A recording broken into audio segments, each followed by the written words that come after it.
পরম পূজনীয় শ্রী রামকৃষ্ণ পরমহংসদেব বলে গেছেন, যত মত তত পথ। এই কথা শুনে ভক্তরা কি বুঝেছেন জানি না, তবে যারা প্রতারক, ফ্রড, তারা একটা বিষয় একেবারে বুঝে নিয়েছেন যে ফ্রড করার বা প্রতারণা করার কোনো একটা রাস্তা নেই, একাধিক রাস্তা রয়েছে, একাধিক উপায় রয়েছে। এই মুহূর্তে আপনারা জানেন পশ্চিমবঙ্গে এসআইআর এর কাজ চলছে, প্রথম ধাপের কাজ প্রায় শেষের দিকে, দ্বিতীয় ধাপের কাজ শুরু হবে। এই পরিস্থিতিতে দাঁড়িয়ে আজকের আমাদের এই পর্বটা প্রতারণা বা ফ্রড নিয়ে। একটার পর একটা ঘটনা শুনবেন এবং এগুলো শোনার পর আপনিও এটা বলতে বাধ্য হবেন যে পশ্চিমবঙ্গের বুকে সত্যি কি অসাধারণ উর্বর মস্তিষ্কের মানুষজন সব ঘোরাফেরা করছেন, সব এক একজন জিনিয়াস, শুধু উল্টো পথের দিকে। এই যেমন দেখুন, নাদিম বাংলাদেশের বাসিন্দা। সে কি করেছে? এই নাদিম বলছে যে সে ডানকুনিতে বসবাস করত, গত 15 বছর ধরে বাংলাদেশ থেকে আসার পর 4000 টাকা দিয়ে সে নিজের ভোটার আই কার্ড তৈরি করে ফেলেছিল। এবার সে কি করেছে, এসআইআর আবহে যখন এনুমারেশন ফর্ম দেওয়া চলছে সেই সময় সেখানকার একজন মৃত বাসিন্দা মহসিন খান, তার নামের এনুমারেশন ফর্মটা বেরিয়েছে। সেই ফর্মটা সংগ্রহ করে নাদিম নিজের নামে ছবি টবি লাগিয়ে সেই ফর্ম জমা করে দিয়েছেন এবং তিনি বলছেন, নাদিম বলছেন যে বিএলও সাহেবের কাছে জমা দিয়ে দিয়েছি, তিনি কোনো প্রমাণ দেখতে চাননি।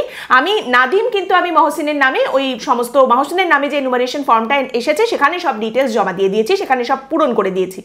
এইবার এই যে মৃত মহসিন খান, তার দাদা মইদুল খান জানতে পেরেছেন যে তার মৃত ভাইয়ের নামে এনুমারেশন ফর্ম জমা পড়ে গেছে। কি করে হলো সেটা? সেইটা খোঁজ খবর করতে গিয়ে হুলুস্থুল কাণ্ড পড়ে যায়, এলাকাতে শোরগোল শুরু হয়। ডানকুনি থানার পুলিশ সেখানে গিয়ে পৌঁছায় এবং তারপরে নাদিমকে তারা গ্রেপ্তার করেছে। আপনি এখানে দেখুন, এই যে প্রতারণা, তার 3টে ভাগ আছে। একটা হচ্ছে এই যে নাদিম, সে তো বলছে সে বাংলাদেশের বাসিন্দা, এখানে এসে 4000 টাকা দিয়ে ভোটার আই কার্ড পেয়ে গেছে সে, এটা হচ্ছে একটা ধরনের প্রতারণা। তারপরে এই যে এসআইআর এর প্রতারণা, প্রথম প্রশ্ন হচ্ছে নাদিম মহসিন খানের নামের এনুমারেশন ফর্মটা পেলো কি করে, তার হাতে অন্য একজনের নামের এনুমারেশন ফর্মটা গিয়ে পৌঁছালো কি করে। দ্বিতীয় কথা হচ্ছে, নাদিম যখন ওই মৃত মহসিন খানের নামে সমস্ত ফর্মটা পূরণ করে জমা দিয়ে দিল, তখন বিএলও সাহেব সেটা আটকালেন না কেন, সিস্টেমে সেটা কোথাও আটকালো না কেন? বিএলও সাহেব প্রমাণ কিছুই দেখতে চাননি, তিনি জমা নিয়ে নিয়েছেন, নাদিম নিজেই বলছেন। এবং তারপর তৃতীয় কথা হচ্ছে, মৃত মহসিন খানের দাদা যদি বিষয়টাকে ফ্ল্যাগ না করতেন, মইদুল খান তিনি যদি বিষয়টাকে না আটকাতেন এবং সেই নিয়ে যদি কথোপকথন না হতো, তাহলে এভাবেই চলে যেত। মানে মৃত মহসিন খান নাদিম হয়ে ভূত সেজে ঘুরে বেড়াতো, ভুতুরে মহসিন খান নাদিমের দেহে ঘুরে বেড়াতো চারিদিকে, ভোট টোটো দিত, কোনো অসুবিধাই হতো না, তাই না? আরেক জায়গায় আপনি দেখুন এখানকার প্রতারণা কিরকম। বল্লাল শেখ এবং অনিমা বিবির ভ্যানিশিং ছেলে। এবার ছেলে ভ্যানিশিং না বাবা মা ভ্যানিশিং সেটা তো আপনারা ঠিক করবেন।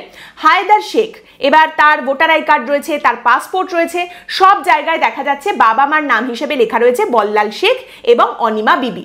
এইবার অনিমা বিবির স্বামী বল্লাল শেখ তিনি মারা গেছেন। অনিমা বিবি নিজে যখন এনুমারেশন ফর্ম জমা দিতে গেছেন, এই এসআইআর এর কাজকর্ম যখন চলছে, তখন তিনি বলছেন যে তার যে এরকম একখানা ছেলে আছে হায়দার শেখ, এইরকম একটা ছেলে উদয় হয়ে গেছে সে তো তিনি জানতেনই না। তাও আবার এইরকম প্রাপ্তবয়স্ক ছেলে যার ভোটার আই কার্ড, পাসপোর্ট সমস্ত কিছুই রয়েছে, তিনি জানেনই না যে তার একখানা ছেলে আছে। এবার আপনি বলবেন যে এ তো একটা মানে সোজা প্রতারণা। এই অনিমা বিবি সে বিডিওর কাছে লিখিতভাবে অভিযোগও জানিয়েছেন। এখানে টুইস্টটা কোথায়? টুইস্ট হচ্ছে হায়দার শেখকেও তো খুঁজে পাওয়া গেছে। তাকে যখন প্রশ্ন করা হচ্ছে কি ব্যাপার, তুমি তোমার বাবা মার জায়গায় হঠাৎ করে বল্লাল শেখ এবং অনিমা বিবি কেন লিখে ঘুরছো, এই হায়দার শেখের বক্তব্য হচ্ছে আমি ওনাদেরই ছেলে, আমি আসলে বল্লাল শেখ এবং অনিমা বিবির পালিত ছেলে। আসলে ওনারা হচ্ছেন আমার জেঠু এবং জেঠিমা, জ্যাঠামশাই এবং জ্যাঠাইমা। এবার জ্যাঠামশাই মারা যাওয়ার পর থেকে এখন জেঠিমা আমাকে অস্বীকার করছেন, জেঠিমা আমাকে মানতে চাইছেন না, তাই এই পরিণতি। এইবার এইখানে আপনি বিভ্রাটটা ভাবুন, এইখানে পুলিশকে খতিয়ে পুরো বিষয়টা দেখে বের করতে হবে মিথ্যে কথা কে বলছে। হায়দার শেখের বক্তব্য জন্মের পর থেকেই সে এখানে আছে এবং জ্যাঠামশাই আর জ্যাঠাইমার কাছে সে পালিত। এইবার খতিয়ে দেখে তদন্ত করে পুলিশকে বের করতে হবে সত্যি এই হায়দার শেখ ভারতের মাটিতেই লালিত পালিত, নাকি আসলে বাংলাদেশ থেকে তার ডাল ভাত চলিত। তারই সঙ্গে এখানে আরেকটা জায়গা দেখুন, মায়া রানী। মায়া রানীর নাম তো মায়া রানী, কিন্তু মায়া রানীর পদবি জায়গা বিশেষে বদলে বদলে যাচ্ছে। কোথাও মায়া রানী রায়, কোথাও মায়া রানী মুর, কোথাও মায়া রানী মণ্ডল। অদ্ভুত ব্যাপার, হাওড়া, দক্ষিণ দিনাজপুর, বর্ধমান, বিভিন্ন জায়গায় মায়া রানীর নামে ভোটার আই কার্ড এবং বিভিন্ন জায়গায় তার পদবিগুলো শুধু পাল্টে পাল্টে যাচ্ছে। এই মায়া রানী দেবীর আসল নাম হচ্ছে মায়া রানী গোস্বামী। জানা যাচ্ছে যে তিনি বর্ধমানের বাসিন্দা, বাড়ি বাড়ি রান্নাবান্না করেন, গরিব মানুষ, কোনো রকমে তার দিন চলে, কিন্তু তার নামে 44 44টা ভোটার কার্ড রয়েছে, 44টা এপিক কার্ড তার নামে দেখতে পাওয়া যাচ্ছে। প্রত্যেকটা আলাদা আলাদা জেলার এবং প্রত্যেকটা জায়গায় মায়ারানীর পদবি খালি বদলে বদলে যাচ্ছে। আগে যেটা বললাম, কোথাও রায়, কোথাও মুর, কোথাও মণ্ডল, বিভিন্ন রকম পদবি। এবার এই যে বিএলও যখন এনুমারেশন ফর্মের ক্ষেত্রে মায়ারানীর যে কোডটা দেওয়া আছে সেটা স্ক্যান করেছেন, তখনই এটা সামনে এসেছে যে 44টা ভোটার আই কার্ড রয়েছে এই মায়ারানীর নামে। এবার মায়ারানী দেবীকে এই নিয়ে প্রশ্ন করা হলে তিনি অবশ্যই এই নিয়ে খুব একটা চিন্তিত নন, কারণ তিনি তো জানেনই না কিভাবে কি হয়েছে না হয়েছে। তার বক্তব্য, আমি তো সবাই পাড়ায় যেরকম এনুমারেশন ফর্ম জমা করছিল আমিও ফিল আপ করে জমা দিয়ে দিয়েছি, তারপর থেকে খালি লোকজন আসছে আমাকে নানা রকম প্রশ্ন করছে, আমি তো বাবা কিছুই জানি না। অবশ্যই এখানে বিরোধী দলের তরফ থেকে কটাক্ষ করে বলা হচ্ছে তৃণমূল কংগ্রেস এইরকম ভাবেই এক একজনের নামে ভুয়ো ভোটার আই কার্ড তৈরি করে রেখে দিয়েছে বিভিন্ন জায়গায়, এবং এইভাবেই ভুয়ো ভোটারদের দিয়ে ভোটে জিতেছে তৃণমূল, তাই তারা এসআইআরে ভয় পাচ্ছে। তৃণমূল কংগ্রেসের তরফ থেকে অবশ্য বক্তব্য, বিষয়টার অবশ্যই তদন্ত হওয়া উচিত, সবটা খতিয়ে দেখা উচিত। তবে ওই ভদ্র মহিলাকে দেখে মনে হয় না যে তিনি কিছু জানেন। তদন্ত করে যদি দেখা যায় যে কোথাও এরকম একটা চক্র চলছে যারা এই একজন অসহায় ভদ্রমহিলা তার ভোটার কার্ডের নাম্বার বা ডিটেলস ব্যবহার করে এইভাবে ভুয়ো কার্ড তৈরি করছে, তাহলে অবশ্যই তাদের শাস্তি পাওয়া উচিত। তবে ওই ভদ্রমহিলার যাতে কোনো ক্ষতি না হয় সেটা অবশ্যই নিশ্চিত করা উচিত। বিরোধী দলের তরফ থেকেও কিন্তু যে অভিযোগ করা হচ্ছে তার সঙ্গে এটাও বলা হচ্ছে যে ওই ভদ্রমহিলার যাতে কোনো ক্ষতি না হয় সেটা নির্বাচন কমিশন যেন অবশ্যই করে নিশ্চিত করে। একদিকে রীতিমতো মুখ ক্ষয়ে গেছে এই কথা বলতে বলতে বিভিন্ন জায়গায় বিভিন্ন লোকের, অবশ্যই করে, কিন্তু বাড়িতে যারা বয়স্ক মানুষজন রয়েছেন, দাদু জেঠু বাবা মা কিংবা কোথাও জেঠু জেঠিমা কাকা কাকিমা মাসি মেশো যারা রয়েছেন, তারা অনেক সময় এই কথাগুলো একেবারে শোনেন না।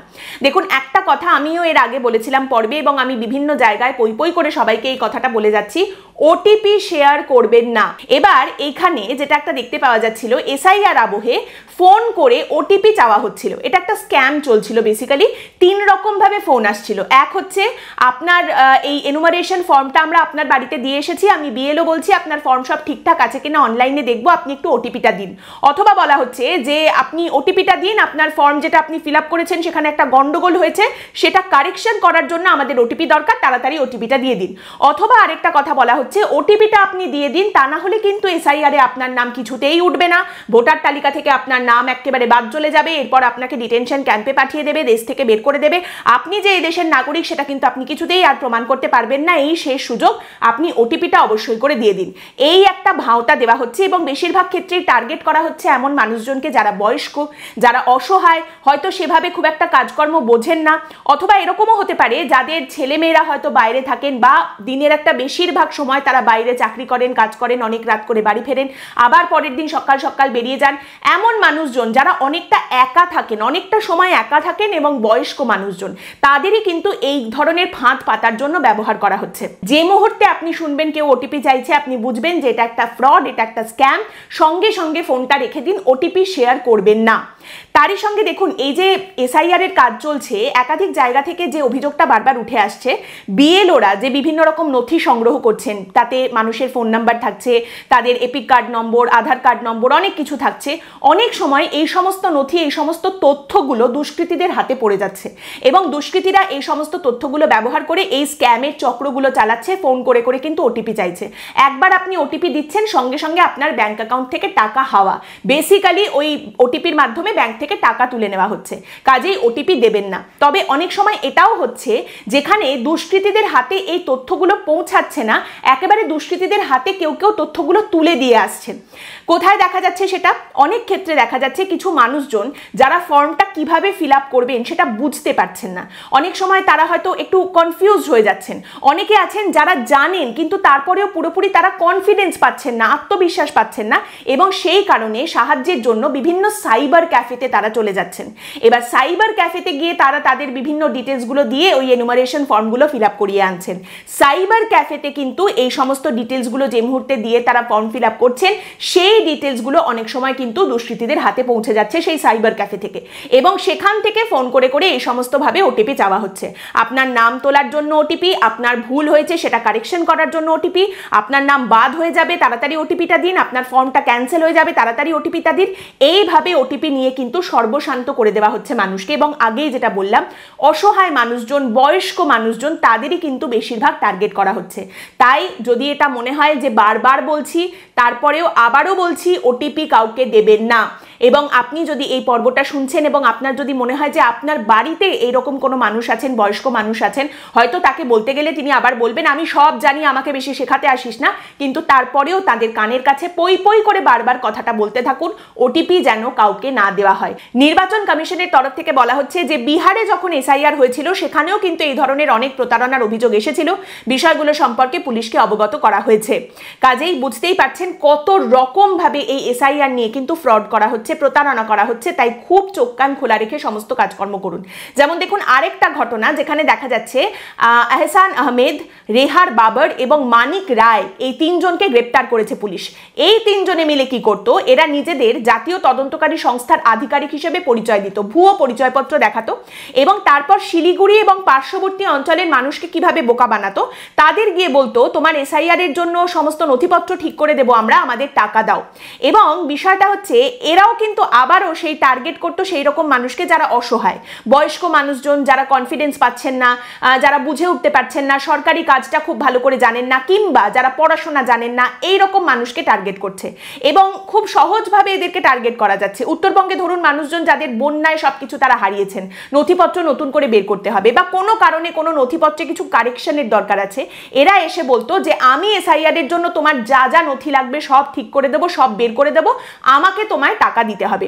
এবং অনেক ক্ষেত্রে এভাবেও এরা মানুষকে বুঝিয়েছে যে আরে না না, তোমার তো মনে হচ্ছে তোমার নথি দেখে যে তোমার কাছে সব আছে, কিন্তু আলটিমেটলি তো তোমার এই যে ডিটেলসগুলো দিয়ে আমরা দেখতে পাচ্ছি যে তুমি তো বাংলাদেশি, তুমি যে বাংলাদেশি সেটাই কিন্তু এসআইআর এ উঠে আসবে। কাজেই সেই জায়গাটা যদি তুমি আটকাতে চাও, তোমার নথিপত্র যদি সব একদম ঠিকঠাক করতে চাও, ইন অর্ডার যদি আনতে চাও, তাহলে আমাকে টাকা পয়সা দাও, আমি সব ঠিক করে দেবো।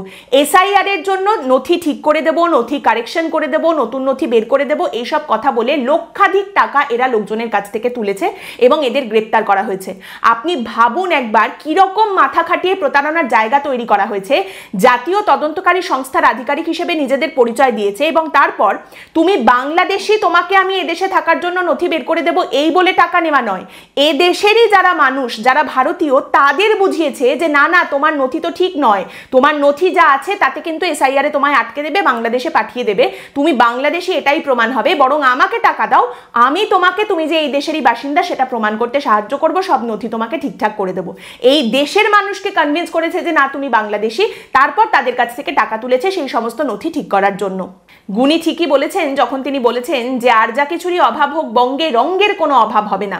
এই মুহূর্তে সাবধানে থাকুন, সতর্ক থাকুন, যে কোনো জিনিস দেখে সঙ্গে সঙ্গে রিয়াক্ট করার আগে একটু থমকে থাকুন, একটু দাঁড়িয়ে যান, ফোন করুন, কথা বলুন, প্রশ্ন করুন, কাউকে ফোনে না পেলে ফোনটা রেখে আরেকজনকে ফোন করুন, চেষ্টা করে যান যাতে কারোর সঙ্গে একটা কথা বলে তারপর আপনি সিদ্ধান্ত জানাতে পারেন।